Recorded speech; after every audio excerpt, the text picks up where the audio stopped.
encourager quelqu'un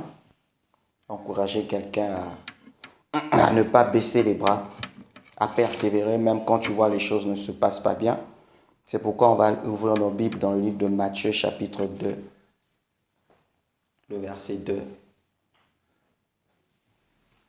Je lis au nom du Seigneur. Jésus naquit à Bethléem en Judée, à l'époque du roi Hérode. Or les mages venus d'Orient arrivèrent à Jérusalem et dirent: Où est le roi des Juifs qui vient de naître? En effet, nous avons vu son étoile en Orient et nous sommes venus pour l'adorer. Quand le roi Hérode apprit cela, il fut troublé et tout Jérusalem avec lui. Il rassembla tous les chefs des prêtres et les spécialistes de la loi que comptait le peuple et leur demanda où le Messie devait naître. Ils lui dirent: à Bethléem en Judée, car voici ce qui a été écrit par le prophète. Et toi, Bethléem, terre de Juda, tu n'es certes pas la plus petite parmi les principales villes de Juda, car de toi sortira un chef qui prendra soin d'Israël, mon peuple. Alors Hérode fit appeler en secret les mages. Il s'informa soigneusement auprès d'eux du moment où l'étoile était apparue. Puis il les renvoya à Bethléem en disant: Allez prendre des informations exactes sur le petit enfant. Quand vous l'aurez trouvé, faites-le moi savoir, afin que j'aille moi aussi l'adorer. Après avoir entendu le roi, ils partirent. L'étoile qu'ils avaient vue en Orient allait devant eux jusqu'au moment où, arrivée au-dessus de l'endroit où était le petit enfant, elle s'arrêta. Quand ils aperçurent l'étoile, ils furent remplis d'une très grande joie. Ils entrèrent dans la maison, virent le petit avec Marie, sa mère, se prosternèrent et l'adorèrent. Ensuite, ils ouvrirent leur trésor et lui offrirent en cadeau de l'or, de l'encens et de la myrrhe. Puis, avertis dans un rêve, ne pas retourner vers Hérode, ils regagnèrent leur pays par un autre chemin. Le verset 13. Lorsqu'il fut parti, un ange du Seigneur apparut dans un rêve à Joseph et dit: Lève-toi, prends le petit enfant et sa mère, fuis en Égypte et reste ici jusqu'à ce que je te parle, car Hérode va rechercher le petit enfant pour le faire mourir. Je vais au verset 16. Quand Hérode vit que les mages l'avaient trompé, il se mit dans une grande colère et envoya tuer tous les enfants de 2 ans et au-dessous qui étaient à Bethléem et dans tout le territoire, selon la date qu'il s'était fait préciser par les mages. Amen. Que la parole du Seigneur soit bénie. Ce matin, c'est juste une très simple... En fait, on va juste parler. Ce n'est pas une prédication comme telle, et c'est vraiment de cœur à cœur qu'on va essayer de parler. Ce que je viens de lire ici, ce n'est pas une simple histoire, mais c'est du vécu. Ça s'est passé à une époque donnée. Ce passage ici, bien aimé, nous parle de quelque chose d'important. Nous sommes toujours à l'école du surnaturel. L'école du surnaturel nous permet de comprendre comment fonctionne le royaume de Dieu. L'école du surnaturel nous permet de comprendre les réalités du monde surnaturel. Et nous avons parlé sur beaucoup de choses concernant l'école du surnaturel. On a eu même abordé ici ce qui concernait la loi de la connaissance, c'est-à-dire connaître Dieu. Et aujourd'hui, je vais ici parler de la persévérance, en fait. C'est de ça que je veux parler. La persévérance. Donc, je vais parler de la loi de la persévérance pour que nous puissions le comprendre. Pourquoi je dis la loi de la persévérance et non la persévérance? La persévérance, en tant que telle, c'est une décision qu'une personne prend pour ne pas abandonner. Mais la loi de la persévérance est différente parce qu'à ce moment-là, tu comprends que c'est un principe de Dieu. Pourquoi? Parce que le passage que nous venons de lire ici, on nous montre clairement que selon les prophéties que Ésaïe avait annoncées, que les prophètes de l'Ancien Testament avaient annoncées, il devait y avoir un roi qui devait naître. Quand le temps fut accompli, les mages ont su que c'était le moment. Et il y a eu une étoile qui annonçait l'arrivée d'un roi. Tu me poseras la question, mais pourquoi tu en parles? Bien-aimé, je vais t'emmener à comprendre quelque chose. Aujourd'hui, la plupart d'entre nous, nous posons beaucoup de questions sur notre avenir, sur notre passé et sur notre futur. Les questions auxquelles on tente de se poser, c'est de se rendre compte que pourquoi ma vie ne change pas en fin de compte? Pourquoi je ne vis pas vraiment ce que je dois vivre? Pourquoi je ne suis pas heureux, soit heureuse comme les autres? Pourquoi c'est-à-dire que je suis toujours frustré, je ne suis pas épanoui, je ne suis pas à l'aise, je ne suis pas en paix, je suis toujours... C'est-à-dire qu'au-dedans de moi, je sens que je ne suis pas satisfait. Pourquoi? Il y a même des personnes qui se posent des questions, pourquoi j'ai toujours des problèmes? Il y a des gens comme ça. À chaque période de sa vie, il a toujours des problèmes, soit elle a toujours des problèmes. C'est-à-dire des situations qui ne font que s'empirer. Et à cause de ça, il y a même eu des gens qui ne prient plus, qui ne vont plus à l'église. Ils sont tellement blessés parce que la personne a été abusée, parce que la personne a été trahie, parce que la personne a eu à connaître des moments où il a eu à faire confiance à une personne et la personne l'a déçu, la personne a trahi sa confiance. Il y a même des gens qui disent en réalité que Dieu n'existe plus, ou soit que Dieu n'existe pas, ils ne croient pas en ça. Aujourd'hui même, il y a plusieurs personnes qui disent même que tous les pasteurs sont des escrocs, tous les pasteurs sont des menteurs. On n'y croit pas. Il y a même des gens qui veulent retourner même dans le monde, qui veulent changer même de religion. Il y a d'autres qui se disent, je préfère même être musulman, être même catholique, être même je ne sais pas où, parce qu'ils se rendent compte que chez les chrétiens, il n'y a pas du sérieux. Parce qu'on apprend beaucoup de choses. Une sœur en Christ qui va aller vivre dans la maison d'un homme sans pourtant être mariée, et soi-disant l'homme en question, si c'est un chrétien, ils font des enfants, des chrétiens qui vivent aujourd'hui dans la fornication, et quand tu dis pourquoi tu mènes cette vie, te dis mais c'est parce que je traverse des temps compliqués. Une sœur qui va à l'église, mais bizarrement, elle gère plusieurs hommes à la fois. Et quand tu poses la question à la personne, pourquoi tu fais ce que tu fais, te dit, mais j'ai personne pour m'aider, je suis obligé de faire ce que je fais. Or, il s'avère une chose que tu n'as pas été créé au hasard. Dis-moi Amen. Amen. Dieu t'a créé pour un but. Quand il t'a créé, il t'a mis dans le sein de ta mère et ta maman t'a engendré. Donc, autrement dit, ton véritable père, ce n'est pas ton père qui t'a mis au monde, mais c'est ton père qui t'a créé. Je m'explique. Dans le livre de Genèse, Dieu nous parle de la création et de la manifestation. Il a créé Adam et Ève au même moment, mais les deux n'ont pas été manifestés au même moment. Quand vous lisez je crois Genèse chapitre 2 comme ça, quand on parle de l'homme et la femme qui ont été créés, mais à un moment donné, vous allez voir que la Bible dit qu'il forma l'homme. Ça veut dire que Adam et Ève ont été créés d'abord en esprit, dans le monde spirituel. Maintenant, pour que les deux puissent avoir une forme dans le monde visible, c'est d'abord Adam que Dieu a formé et Ève a été prélevée de la côte d'Adam. Amen. Or, les deux ont été créés pour un but.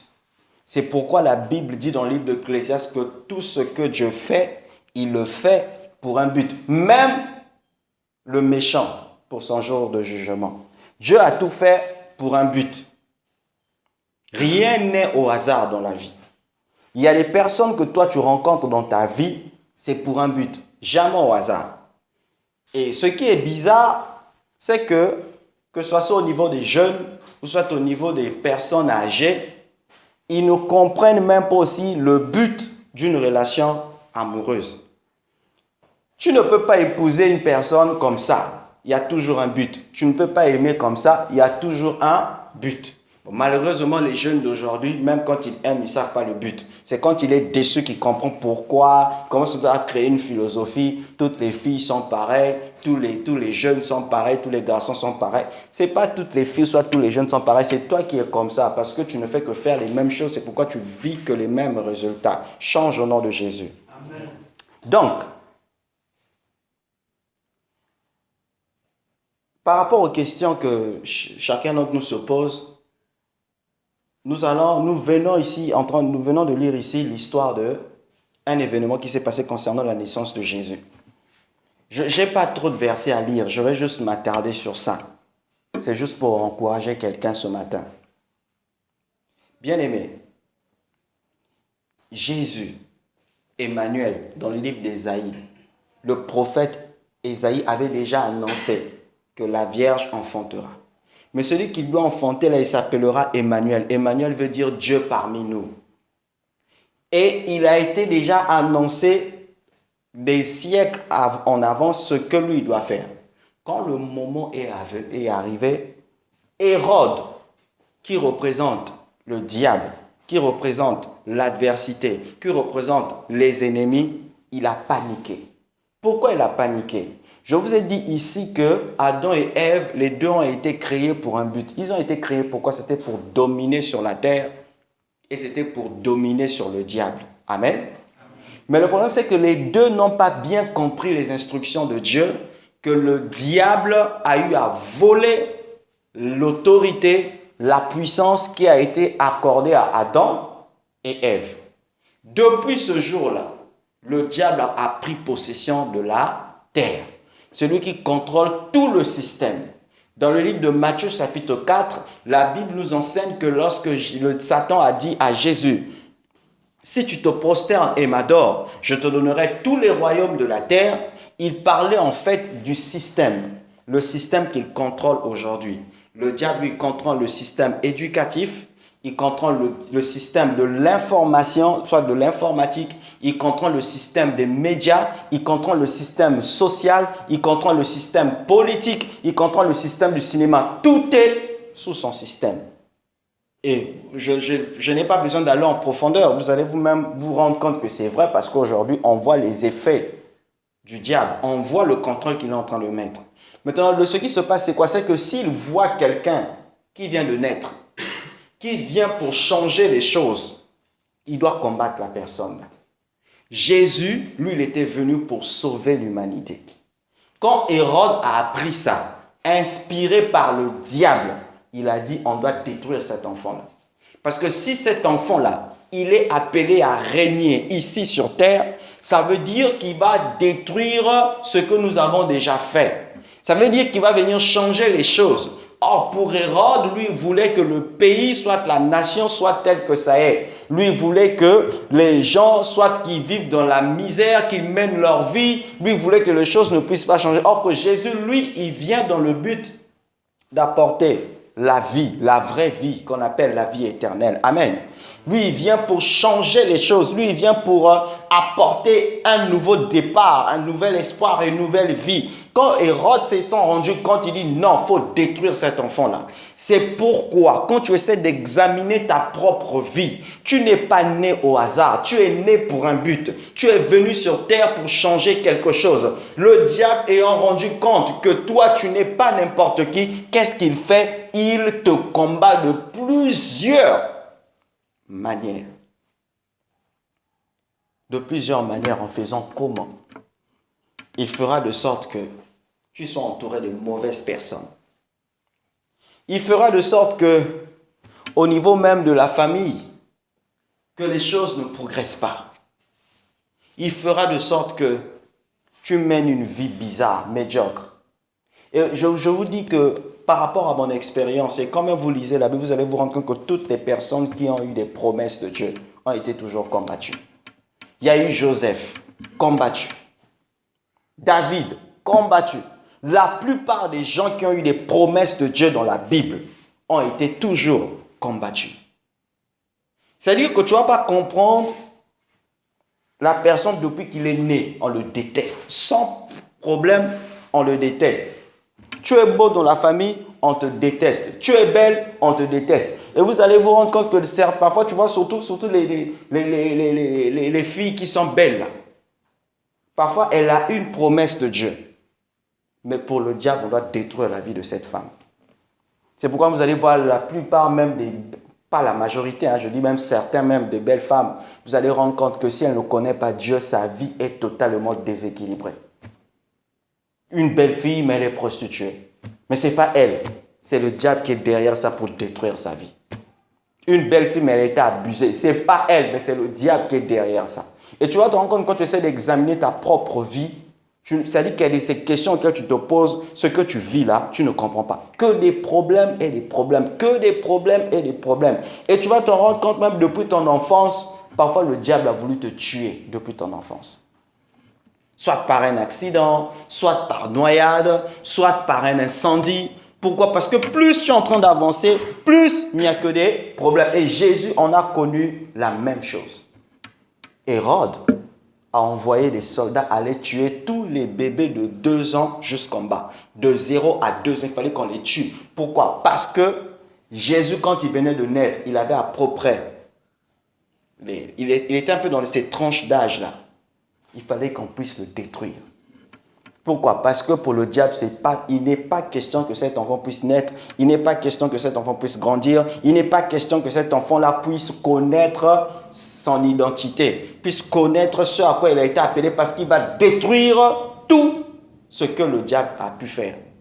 J'ai une bonne nouvelle à t'annoncer. Toi, tu es né pour changer quelque chose. Amen. Tu es né pour apporter un nouveau départ, un nouveau changement. Mais tu vas me dire, mais oui, mais pourquoi je vis ce que je vis là? Pourquoi?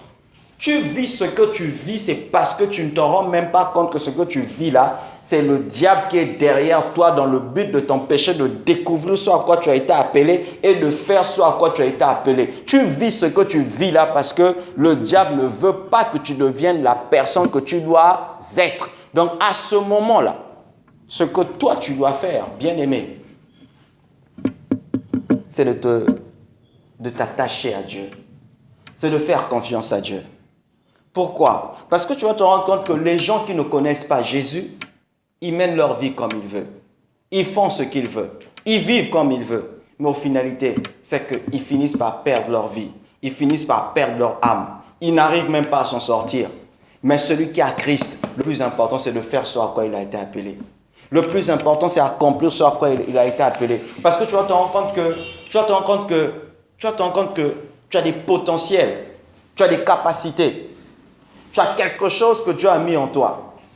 Mais bizarrement, tu vas te rendre compte que le diable va passer par certaines personnes pour te refroidir, pour te décourager, pour te trahir, pour te blesser. Il y a eu même des gens qui ont des promesses de Dieu auxquelles on ne faisait qu'insulter depuis leur bas âge.